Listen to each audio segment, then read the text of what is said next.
kantor pusat dan pihak lain di luar perusahaan. Jadi apabila diberikan kewenangan oleh kantor pusat, maka kantor cabang dapat mengirimkan uang ya antar cabang. Misalnya cabang Blok M ngirim uang ke cabang Majestic ya. Kemudian akun antar cabang itu menggunakan akun home office ya. Jadi kebalikan, kalau di kantor cabang nama akunnya adalah kantor pusat atau home office, tapi sebaliknya kalau di kantor pusat nama akunnya adalah branch. Jadi dua akun ini home office dan branch ini adalah rekening resiprokal. Jadi dua-duanya harusnya sama gitu ya. Jadi kalau di kantor cabang ada akun branch sebesar katakanlah 10.000, maka di kantor cabang ada home office juga harusnya 10.000. Kalau enggak, namanya ada in transit.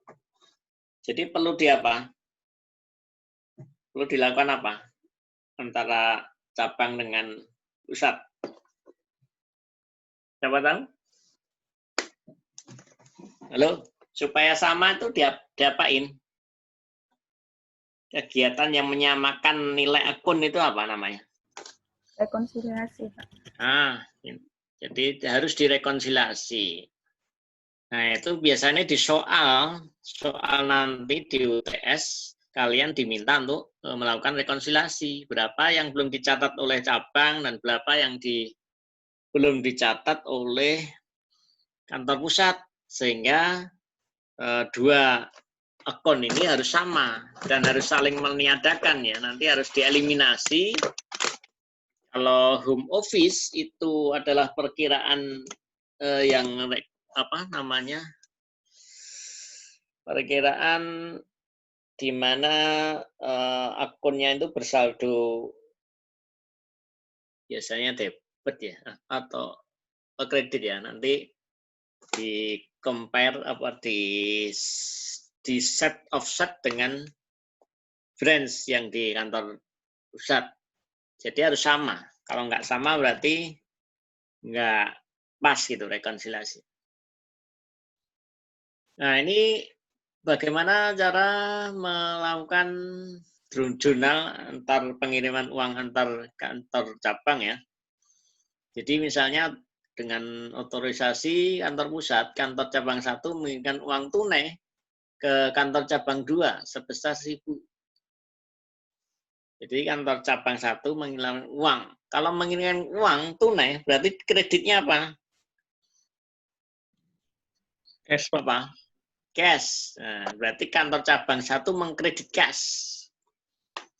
Sebesar 1.000, debitnya pasti adalah akun home office.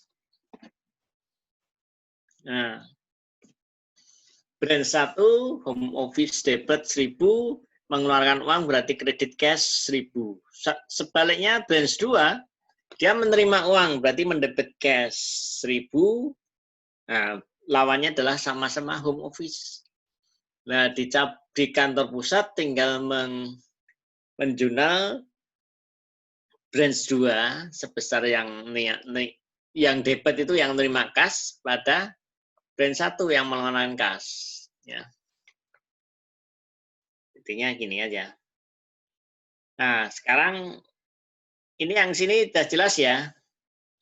Jadi falsafahnya siapa ngeluarin duit berarti kreditnya cash. Siapa nerima duit debitnya cash. Lawannya adalah selalu akun antar unit. Namanya kalau di cabang namanya home office, kalau di pusat namanya branch. Berikutnya pengiriman barang antar cabang. Pengiriman barang ini berarti pasti harus ada otorisasi dari kantor pusat. untuk memperlancar penjualan pada para pelanggannya. Nah, ini pasti kalau mengirimkan aset antar cabang pasti harus menggunakan akun apa? Seperti halnya kas tadi, berarti kantor cabang mendebit atau mengkredit apa untuk perkiraan antar ini ya, apa? Antar unitnya apa? Home office, Pak. Perkiraan apa kalau di kantor cabang? Halo? Inventory. Inventory barangnya. Perkiraan antar itunya tuh. Home office, Pak. Home office. Rekening antar perusahaan atau antar unit tuh. Home office. Nah, biasanya yang bermasalah di sini terkait ongkos angkut. Jadi cabang itu hanya dikenakan ongkos angkut sebesar nilai yang wajar gitu ya. Nggak boleh melebihi nilai kewajaran.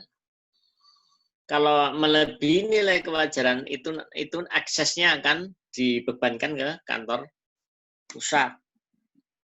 Contoh di sini, misalnya kantor pusat mengirimkan barang dari kantor cabang 3 dengan harga 4.500 ditambah freight in atau ongkos angkut 600. Kemudian beberapa hari kemudian kantor pusat memberi otorisasi kepada kantor cabang 3 ngirim ke kantor cabang 4. Kantor cabang 3 mengeluarkan ongkos angkut sebesar 450 saat mengirimkan barang dagangan ke kantor cabang 4. Jadi kalau dijumlah ongkos angkut dari kantor cabang 3 ke 4 dari kantor pusat ke 4 total biaya angkutnya berapa? Tapi melalui 3 ya. Dari pusat 3 ke 4. Ongkos total angkutnya berapa? 1.050. Berapa? Berapa total angkut?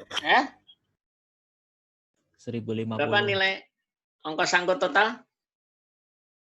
1.050. Ya, 1.050 dari kantor pusat ke cabang 3 dulu 600, cabang 3 ke 4,5 jadi 1.050. Padahal kalau kantor cabang ngirim dari kantor pusat, dari kantor pusat langsung dikirim ke kantor cabang 4, itu ongkos yang wajar adalah 650. Jadi kelebihan berapa nih? 400. 400 ini adalah ekses dari kelebihan ongkos angkut yang akan menjadi beban dari kantor pusat. Ini jurnalnya dari kantor pusat ke cabang 3. Berarti jurnal kantor pusat namanya juga mengirim ke cabang, pasti yang ada akun untuk antar perusahaannya namanya branch. Jadi karena mengeluarkan barangnya keluar, berarti barangnya dikredit, shipment to branch, bukan inventory ya, tapi istilahnya shipment to branch. Tapi kalau kita bayangkan itulah inventory keluar gitu. Ya, jadi udah usah bingung, shipment to branch itu sama dengan inventory keluar. Pengiriman barang keluar, berarti kreditnya shipment to branch atau inventory lah. Tapi di sini istilahnya shipment to branch. Kalian harus ingat. Kemudian kantor pusat ngeluarin duit, berarti kas keluar. Kas dikredit 600. Nah, yang nerima adalah siapa? Kantor cabang, maka didebet sebesar branch 3. Sebesar total, ongkos angkut ditambah harga barangnya. Kemudian otorisasi kantor cabang 3 ngirim ke kantor 4. Nah, shipment to branch tadi dari 3 didebet dulu untuk dinolkan, dikirim kembali ke 4, dikreditkan ke 4. Nah, kemudian karena yang menerima adalah cabang 4, maka debit branch 4 sebesar nilai ongkos angkut yang tak biasa, yang wajar ditambah harga barangnya. Harga barang berapa? 4.500. Ongkos yang wajar berapa? 650. Jadi 4.500 ditambah 650. Jadi 5.150 itu yang wajar.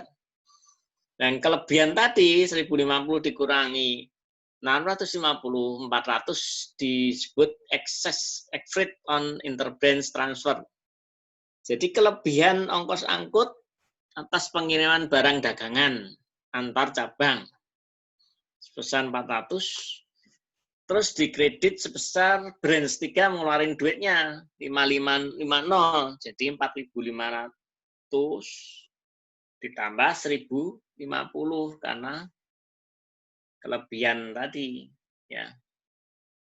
Jadi sampai dengan ini, Mas, ada yang bingung enggak dari jurnal ini? Silakan kalau ada yang tanya.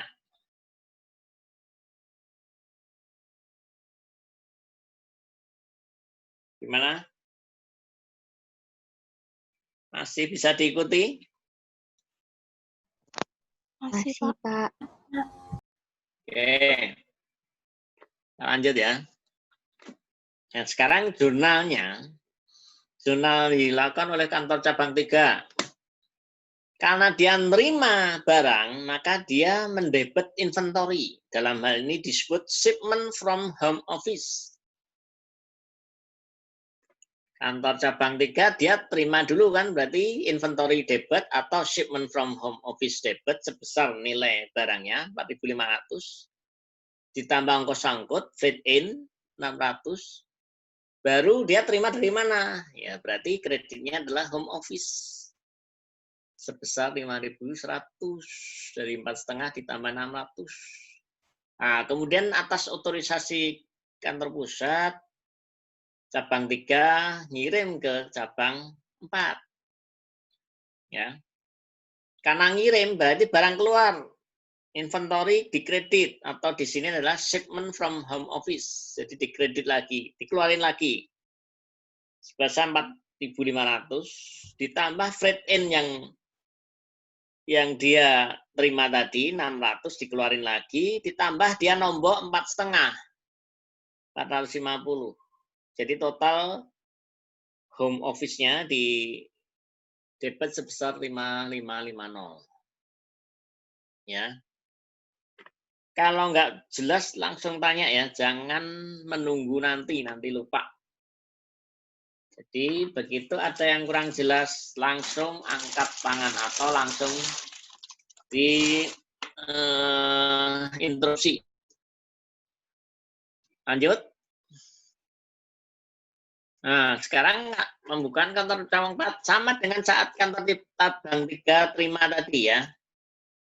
Dia terima barang berarti shipment di debit, inventory debit atau shipment from home office 4,5, freight in-nya yang normal yang ditulis 6,5 ya, bukan 1.050.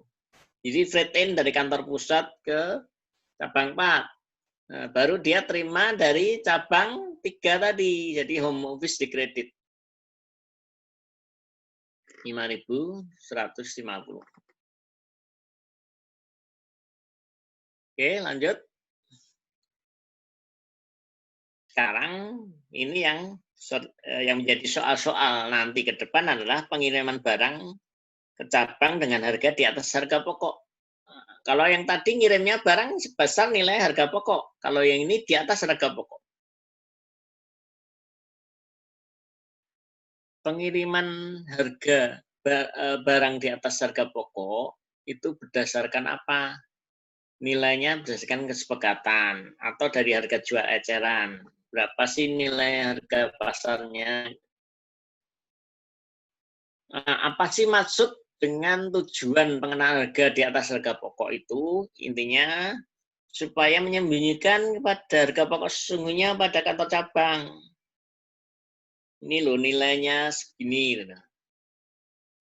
Supaya dia terkesan nanti profitnya seakan-akan rendah. Gitu. Padahal dia sudah punya mengantongi pokok yang sebenarnya gitu. Nah, demikian juga itu untuk membebankan biaya terkait dengan proses penanganan atau pengadaan dan penanganan barang-barang dari transaksi kantor pusat ke kantor cabang. Dan KP akan mencatat tadi, KP akan mengirim barang dan sebesar harga pokok. Jadi barangnya dikirim, shipment to branch-nya sebesar harga pokok, tapi shipment from home office dia terima itu ditulis dalam harga setelah harga pokok ditambah margin. Jadi kantor pusat ngirim nih 1.000, tapi di dalamnya ditambah cost plus. Jadi yang diterima kantor cabang itu bukan 1.000, tapi ditulisnya 1.000 berapa persen marginnya. Katakanlah misalnya 20%, berarti 1.000 berapa? Kalau harga pokoknya 1.000, marginnya 20%. Jadi berapa? Halo? 1.200. 1.200.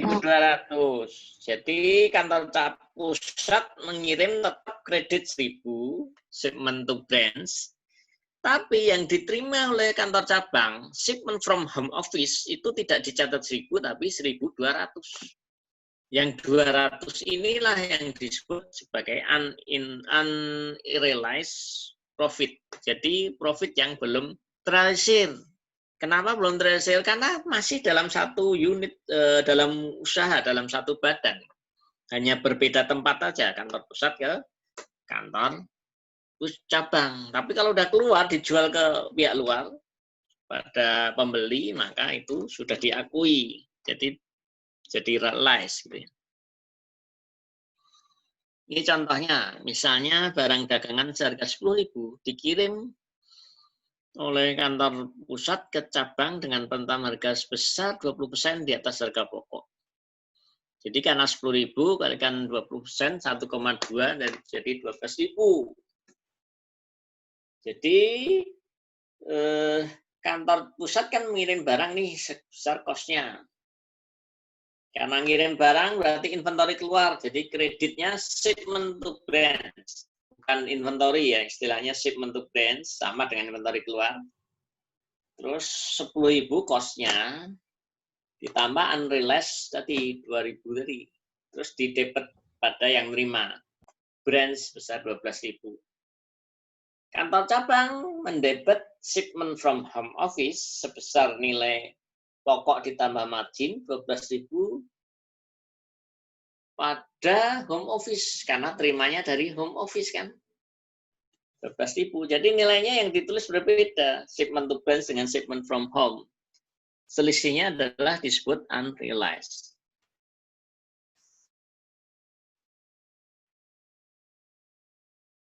Konsekuensinya berarti kantor cabang nanti akan understated dalam penilaian profitnya karena harga pokoknya sudah terkandung margin di dalamnya.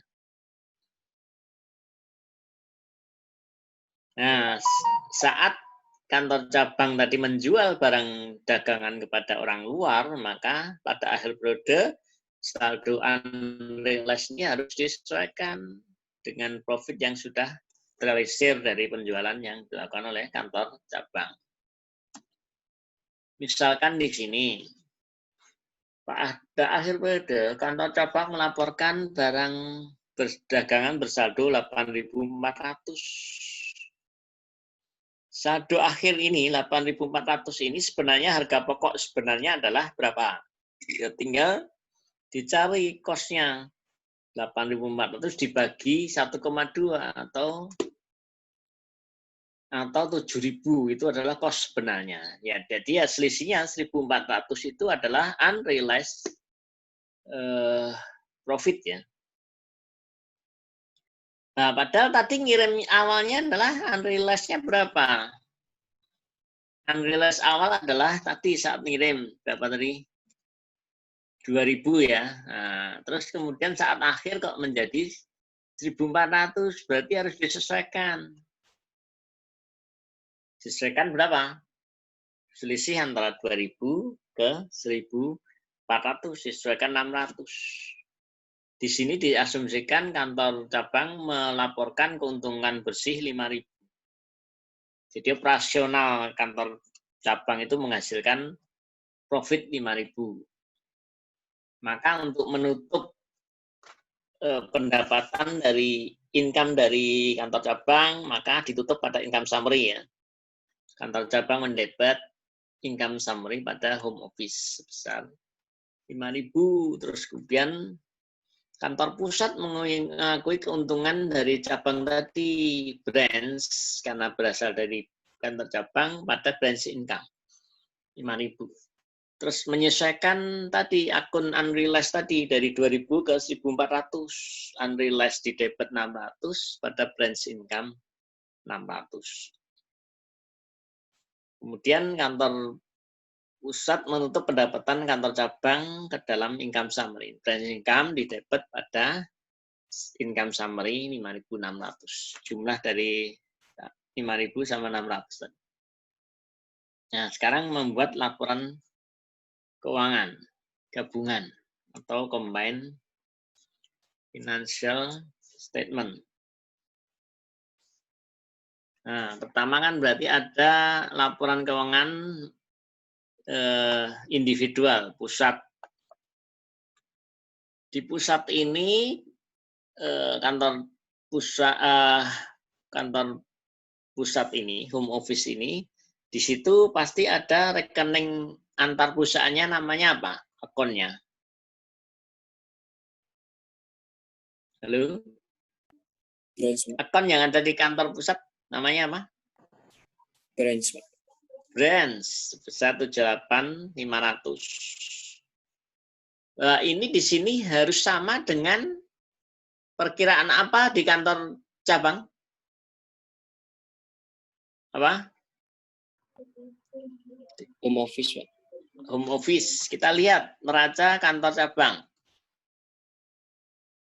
Nah, di sini home office ada kredit sebesar 78.500. Ini harus saling meniadakan nih. Di kantor pusat harus ada debit branch sebesar 78.500. Kalau belum sama, yaitu berarti perlu rekonsiliasi. Mungkin ada barang uang yang dikirim dari kantor pusat ke cabang yang belum dicatat oleh cabang, atau sebaliknya kantor cabang mengirim uang ke kantor pusat yang belum dicatat oleh kantor pusat, seperti itu. Perlu rekonsiliasi agar jumlahnya harus sama.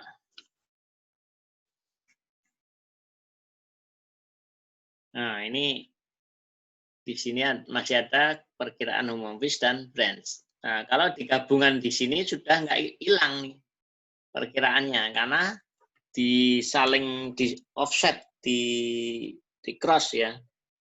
Debit dari branch di cross dengan kredit dari home office 78. Akhirnya menjadi total 0. Unrealized juga dinolkan, dieliminasi dengan shipment to branch dan shipment from home. Nah, di sini tadi kan ada perkiraan apa nih? Unrealized. Nah, di sini unrealized-nya udah nggak ada lagi. Nanti ada perkiraan untuk menghilangkan shipment to branch dengan shipment from home. Kita lihat contoh-contoh transaksinya. Saldo inventory pada kantor cabang per 31 Januari terdiri dari barang dagangan yang berasal dari pengiriman barang kantor pusat 25.000 dan pembelian dari supplier 20.000. Harga dibebankan dari kantor pusat ke cabang adalah 25% di atas kos. Jadi kalau tadi yang ngirim dari kantor pusat 25.000, berarti di dalamnya ada keuntungan berapa? Coba kalian hitung berapa itu? 5.000. Berapa? 5.000, Pak. Keuntungannya 5.000, berarti kosnya 20.000.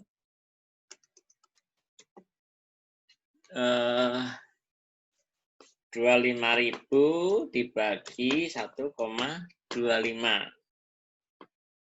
Ya, jadi kosnya sebenarnya berapa? 20.000 Pak kosnya. 20.000. Jadi ada unrealized berapa? 5.000. 5.000. Dan selama tahun 2015, kantor pusat dan cabang melakukan transaksi sebagai berikut. Membeli barang dagangan secara kredit. Nah, kalau beli barang dagangan secara kredit, jurnalnya biasanya apa? Dengan asumsi periodik ya. Apa? Debitnya apa? Oh, nggak tahu. Purchase, Pak. Purchase. Kreditnya? Kredit, secara kredit. Conveyable. Conveyable. Siapa itu? Siapa, Mbak? Kita, Pak. Elde. Elde ya? Iya, Kita, Pak. LDA ya? Ya. Bukan Pak, Dita itu Pak. Oh, Dita. Oke. Terus, KP mengirimkan barang dagangan ke KC. Kosnya sebesar 48.000 dibebankan ke kantor cabang 25% di atas kos. Jurnalnya gimana nih kantor pusat?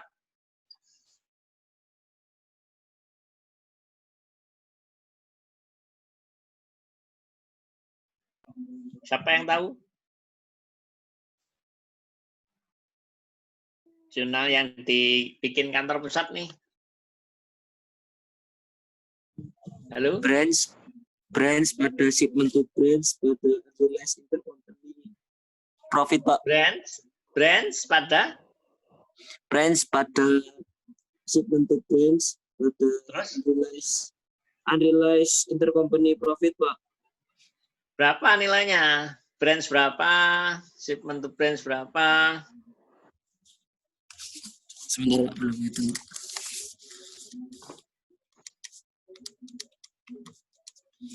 Branch-nya 60.000. Terus shipment to branch-nya 48.000. Ya. Terus unrealized-nya 12.000. Ya, terus sekarang kantor cabangnya yang di jurnal apa?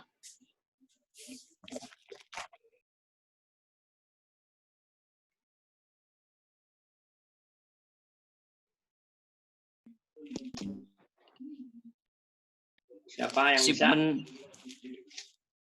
Izin, Pak. Shipment from home office pada home office, Pak. Ya, berapa?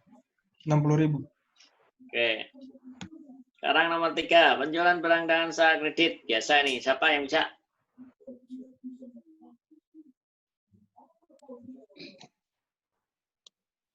Akun receivable terhadap sales 300.000 Pak. Kok 300? Oh, itu kantor pusat ya? Ya Pak, untuk kantor pusatnya. Untuk kantor cabangnya 125.000. Oke, nomor 4, penagihan piutang dagang. Gampang nih. Kan payable pada cash Pak. Cash Penagihan. pada. Oh, cash pada account receivable Pak. Ya. Sekarang selama nomor 5, pembayaran tanah dagang.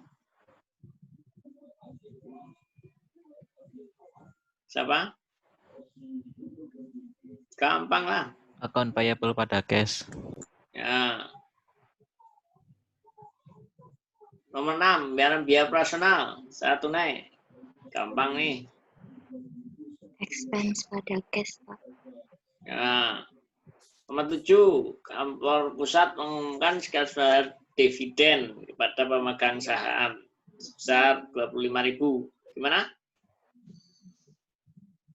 Dividen pada cash, Pak. Ya.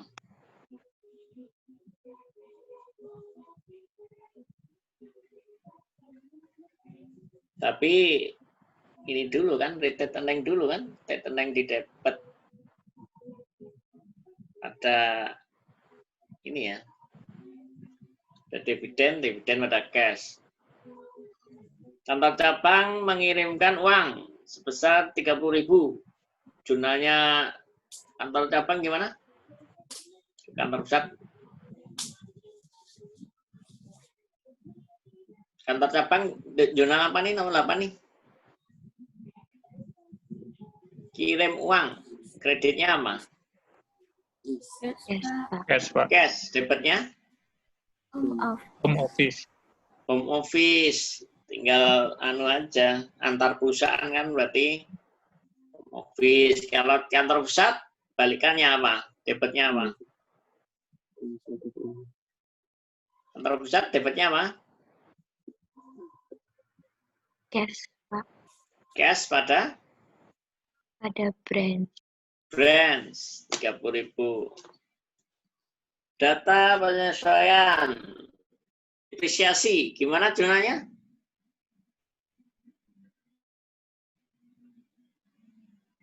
Biasa ini saat dasar-dasar akuntansi elementer ini. Biar depresi pada akhir tahun jurnalnya apa penyesuaiannya? Depreciation expense pada accumulated depreciation. Ya.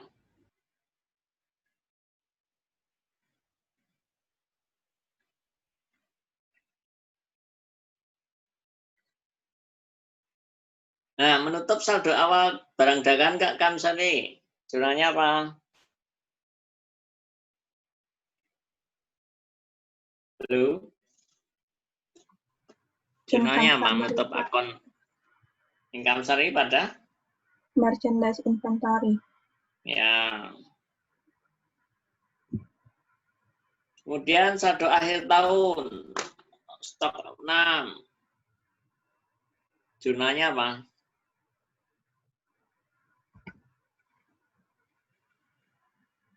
Apa?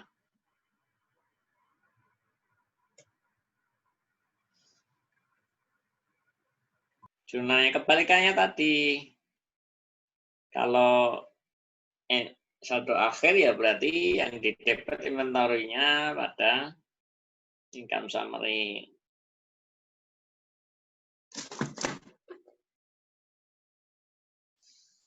Kita lihat jurnalnya. Tadi ya pembelian kredit sudah biasa. Kemudian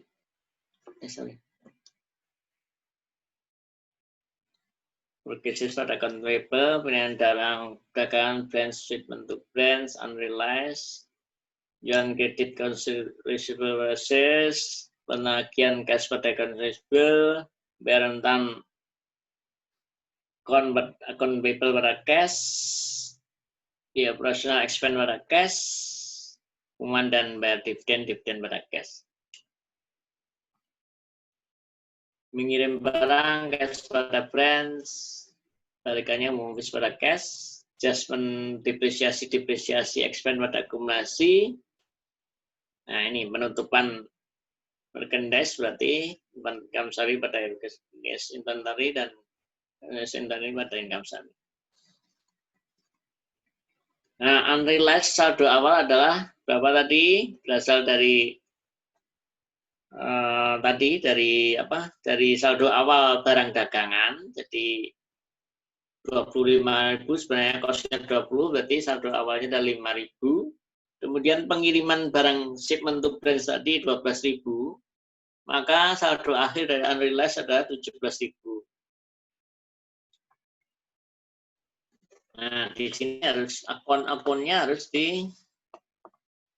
dibikin tekon ya supaya ketemu apa namanya saldo akhirnya.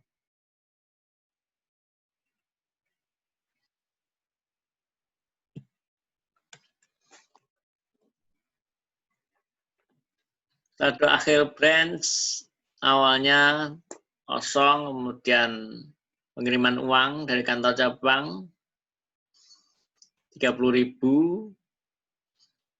maka saldonya adalah 30.000. Shipment to branch 60.000. Saldo.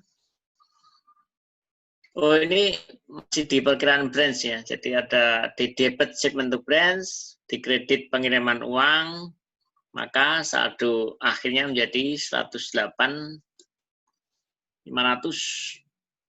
Kemudian home office saldo awalnya yang 78.500. Tadi saldo awal di branch juga 78.500 ya. Di home office saldo awal 78.500. Kemudian di debit pengiriman uang ke kantor pusat. Terus di kredit shipment from home office 60.000. Maka total sama nih 108.500. Berarti sudah benar. Nah, tinggal worksheet-nya. Bikin kertas kerja. Semua akun dimasuknya debit, kredit. Nah, kemudian tinggal menyesuaikan. Pertama adalah penyesuaian terkait apa? Terkait perkiraan resiprokal antara home office dengan branch. Jadi sama-sama 108.500 harus dieliminasi, di offset.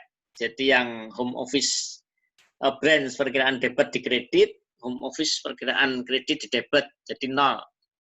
Sama-sama 108.500. Berikutnya penyesuaian terkait shipment from home office dan shipment to branch. Jadi shipment from home office adalah saldo debit yang ada di branch. Itu harus dikredit. Lawannya adalah shipment to branch. Shipment to branch itu adalah saldo kredit di kantor pusat. Nah, itu harus di debit. Selisihnya masuk ke unrealized. Jadi 12.000 di debit. Kemudian yang C adalah terkait penyesuaian persediaan awal. Dari 45.000 yang ada di branch itu ada terkandung di dalamnya adalah dari saldo awal tadi yang 5.000 unrealized. Maka harus dikeluarkan. Jadi dikurangi atau dikredit 5.000 dan di debit pada unrealized. Jadi perkiraan unrealized 0 karena sudah di debit 12.000 dari shipment tadi dan 5.000 dari persediaan awal. Yang D jadi menyesuaikan saldo akhir dari persediaan yang 30.000 di dalamnya ada 4.000 yang merupakan marginnya, maka unrealized-nya. Maka sebenarnya yang yang 30.000 hanya sebesar 26.000 aja yang cost-nya. Nah, itu yang di atas untuk balance sheet di kredit karena saldo debit, yang di bawah untuk income statement di debit. Jadi 265.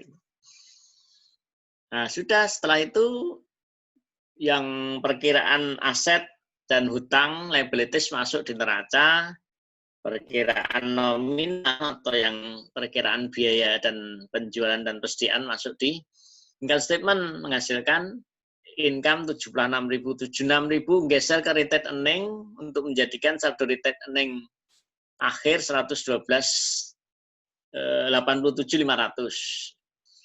Saldo retained earning ini yang geser menjadi neraca. Ya sudah, berarti tinggal harus klop ya. Ini cara menyusun worksheet. Sampai di sini ada yang perlu ditanya? Silakan.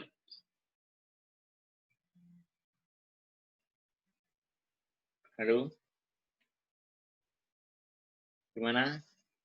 Ini adalah pasti keluar di UTS ya. Jadi jangan kelewat dari pembahasan ini, maksudnya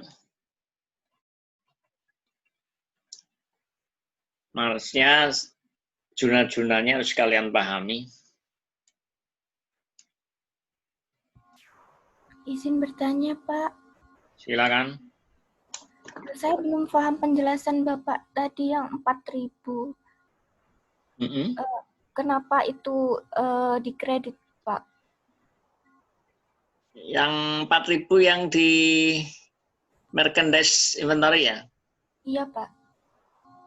Oh iya toh ya, kan dari sini kan saldo akhirnya kan di penjelasan tadi. Penjelasan di sini kan disebut ini. kantor cabang persediaan akhir di Palembang ini sebesar 30.000 yang berasal dari pembelian pihak ketiga 10.000 dan dari pengiriman kantor pusat sebesar 20.000. Jadi yang kita lihat hanya yang pengiriman kantor pusat. Kalau yang dari luar ya otomatis itu sama, nilainya sama. Tapi yang dari kantor pusat 20.000 itu sebenarnya cost dari kantor pusat berapa? Berapa Mbak? Coba dihitung. Oh iya Pak, yang tadi dibagi 1,2 itu ya Pak? Iya. Oh iya. 20.000 bagi 1,2 kan 16.000 kan? Iya, Pak. 1, berapa ya? Marginnya 1. 20%. 1,25%. Jadi 20.000 dibagi 1,25 kan 16.000. Maka harus disesuaikan 4.000. Jadi selalu ya yang inventory harus disesuaikan, kembalikan ke harga kosnya. Khusus yang pengiriman dari kantor pusat, yang dari pihak luar jangan diperhitungkan. Silakan ada yang lagi terkait worksheet ini. Jangan sampai alur ini nggak kalian pahami.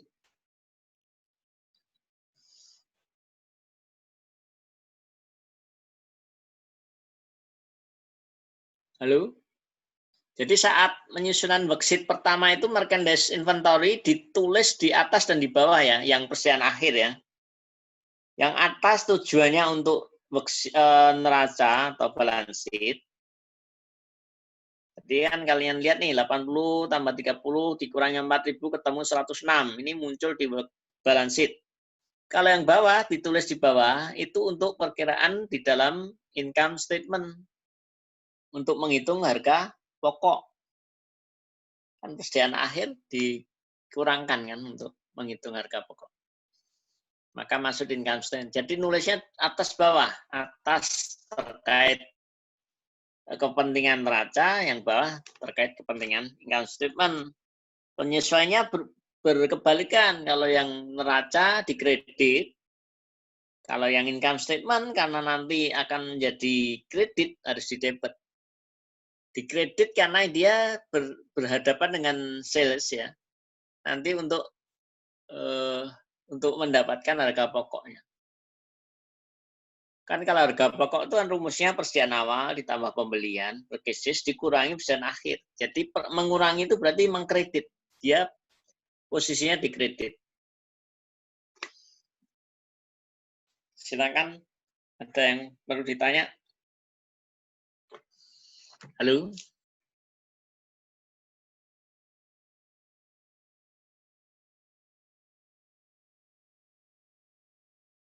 Halo?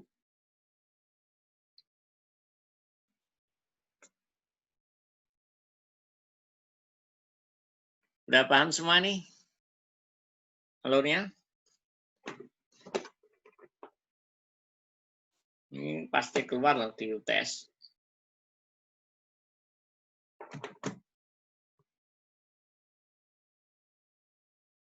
Halo? Halo, Pak. Silakan. Gimana? Ada mana nanya? Nanya, Mbak. Halo?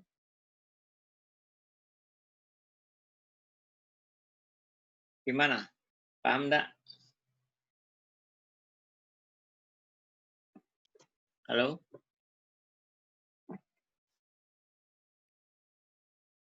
Nah, kalau menutup akun kan biasa kan? Menutup akun atau jurnal ya. Jadi tadi reciprocal, home office dan branch di offset, hilangkan. Kemudian menutup shipment to branch pada shipment from home office. Kemudian menyesuaikan nilai inventory awal. Jadi unrealized pada merchandise inventory atau persediaan akhir awal dikurangi dengan unrealized-nya. Sebaliknya untuk persediaan akhir itu untuk income statement di debit karena dia akan masuk kredit, untuk neraca di kredit untuk menghasilkan neraca nanti mengurangi ya naik saldo akhir. Dan menurut semua perkiraan nominal atau perkiraan rugi laba pada income summary, baik kantor pusat maupun kantor cabang. Dan income summary dari kantor cabang ditutup pada home office, kemudian diakui di kantor pusat, branch pada fresh income. Kemudian melakukan penyesuaian terkait apa ini, unrealized profit ya. Unrealized itu kan awalnya adalah 17.000. Tapi penyesuaiannya adalah karena menjadi 4.000 tadi, menjadi 4.000 itu dari saldo 20.000 yang sebenarnya di situ terkandung persediaan akhir tadi, yang persediaan akhir kan 20.000. 20.000 di dalamnya ada keuntungan 4.000. Jadi saldo akhir unrealized harus menjadi 4.000, maka disesuaikan menjadi 13.000. Unrealized di debit 13.000 pada branch income 13.000. Kemudian menutup branch income 18.000 ya, dari 13.000 ditambah 5.000, 18.000 ditutup pada income summary. Kemudian untuk saldo income summary ke akun retained earning. Income summary 76.000 semua ya. Dan untuk akun dividen ditutup pada retained earning. Kenapa tadi 76.000? Dilihat dari worksheet-nya di sini. Nah, worksheet-nya di sini ada kedapatan angka laba 76.000. Ini yang ditutup di kantor konsolidasi atau di holdingnya ya. 76.000 income summary dari rekening dan dividen yang 25.000 tadi ditutup pada dividen 25.000 ditutup pada retained earning. Nah, sekarang tinggal ini neraca rugi laba dulu, rugi laba di worksheet ditulis seperti ini. Dari sales dikurangi harga pokok, cara mencari harga pokok biasa persediaan awal tambah purchases kurangi persediaan akhir, maka ketemu gross profit tambah expense jadi net profit atau net income. Neracanya berarti ngambil dari worksheet tadi, tinggal masukin aja cash, controllable, equipment, kami akumulasi total aset bandingkan dengan sebelah kanan adalah pasifannya. Jadi harus imbang. Nah, mungkin sampai di sini sudah rampung pembahasan kita tentang home office dan branch.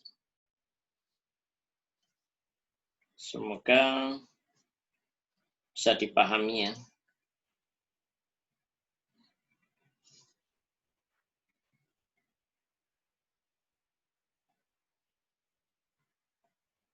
Gimana? Ada yang perlu ditanya? Sebelum kita tutup. Jadi ini dipakai 1 jam lah, nanti 1,5 jam lagi nanti temuan berikutnya. Di tanggal 7 ya. Silakan. Kalau ada yang tanya. Kalau belum berarti ya tolonglah dipelajari lagi, nanti kita latihan lah di pertemuan berikutnya.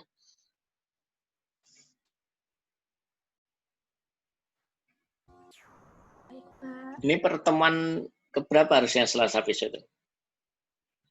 Kelima, Pak. Oh, 5 ya. 5 nanti Selasa ketemu lagi di minggu berikut setelah awal November tanggal 3 itu kita latihan untuk home office.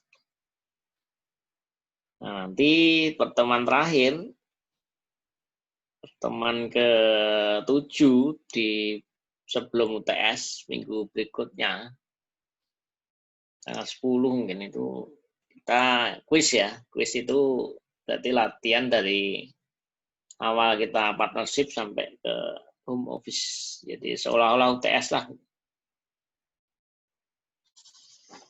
Baik, kalau nggak ada pertanyaan, kita akhiri dulu. Terima kasih atas perhatiannya. Assalamualaikum warahmatullahi wabarakatuh. Waalaikumsalam warahmatullahi wabarakatuh. warahmatullahi wabarakatuh. Terima kasih, Bapak. Ya, sama-sama.